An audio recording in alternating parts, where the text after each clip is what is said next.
తెలంగాణ ప్రభుత్వం ప్రతిష్టాత్మకంగా అమలు చేస్తున్న కళ్యాణ లక్ష్మి పథకంలో సంచలన ఆరోపణలు వెలుగులోకి వచ్చాయి. భద్రాద్రి కొత్తగూడెం జిల్లా మనుగురు ప్రాంతంలో 2023లో మృతి చెందిన వ్యక్తికి 2024లో వివాహ ధృవీకరణ పత్రం జారీ చేసి పథకం ప్రయోజనం అందించారన్న ఆరోపణలు చర్చనీయాంశంగా మారాయి.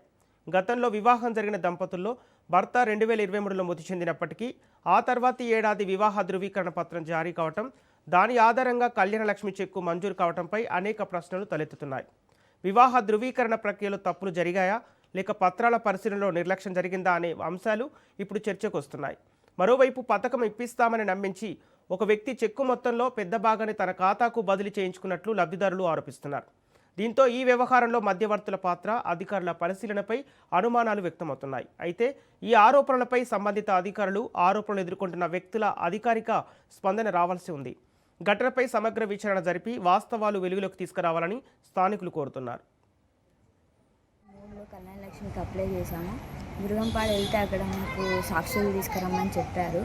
మేము సాక్షులు తీసుకురమ్మని చెప్పేసరికి మేము ఇంటికి వచ్చేసాము.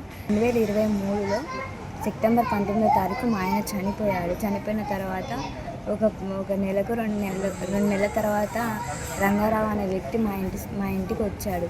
మా ఇంటికి వచ్చి మమ్మల్ని పలకరించిన తర్వాత నువ్వు కళ్యాణ లక్ష్మి పెట్టుకున్నావా అమ్మ అని అడిగారు. కళ్యాణ లక్ష్మి కోసం అప్లై చేయడానికి వెళ్ళాను కానీ ఇప్పుడు సాక్షులు లేదని చెప్పేసి ఇంటికి వచ్చేసామని చెప్పారు.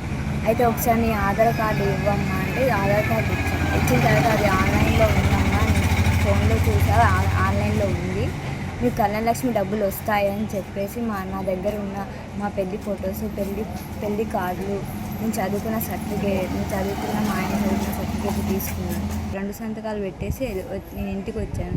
2025 నవంబర్లో మా అమ్మ అకౌంట్లో ₹1,00,000 పడంగానే ఎమ్మటే ₹1,00,000లో 30,000 మా అమ్మ అకౌంట్లో ఉంచి 70,000 తన అకౌంట్కి ట్రాన్స్ఫర్ చేశారు. అతని వల్ల మాకు అన్యాయం జరిగింది.